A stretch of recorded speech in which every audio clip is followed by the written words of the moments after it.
And can I look at that loneliness, observe that loneliness without any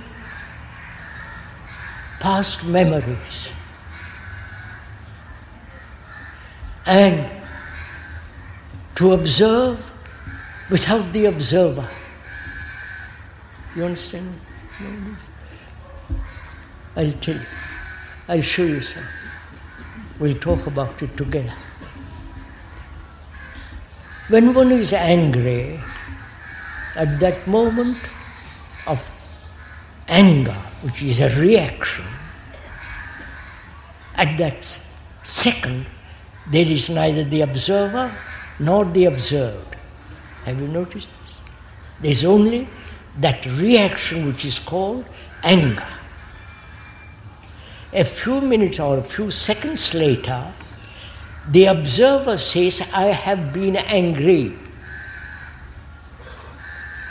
So, the observer separates himself from anger and then says, I have been angry. But the observer is the observed. Anger is not different from me. I am anger. I am greed. I am frightened. I am all that. But thought says, I must control. I must escape from fear.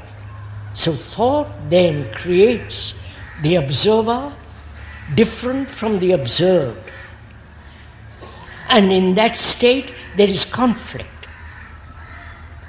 Whereas the fact is the observer is the observed. That is, anger is you. Anger is not different from you. So, similarly, you are in that, not you. I've lost my son. I am in that state, observing without any movement of thought, which is to give total attention to that thing called pain, to that thing called loneliness, which brings about such despair, such neurotic activity. So can I remain with that sense of intense sorrow, pain, shock, without any single movement or shadow of thought? That is to give complete attention to it. And you cannot give a complete attention to it if you are trying to escape from it. That's wastage of energy. Whereas if you give your total attention, you are then all the energy focused on a point which you call suffering.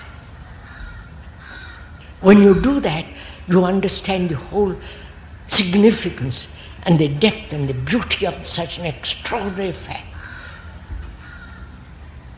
And then suffering ends. When there is the ending of suffering, there is passion. And with the ending of suffering, there is love.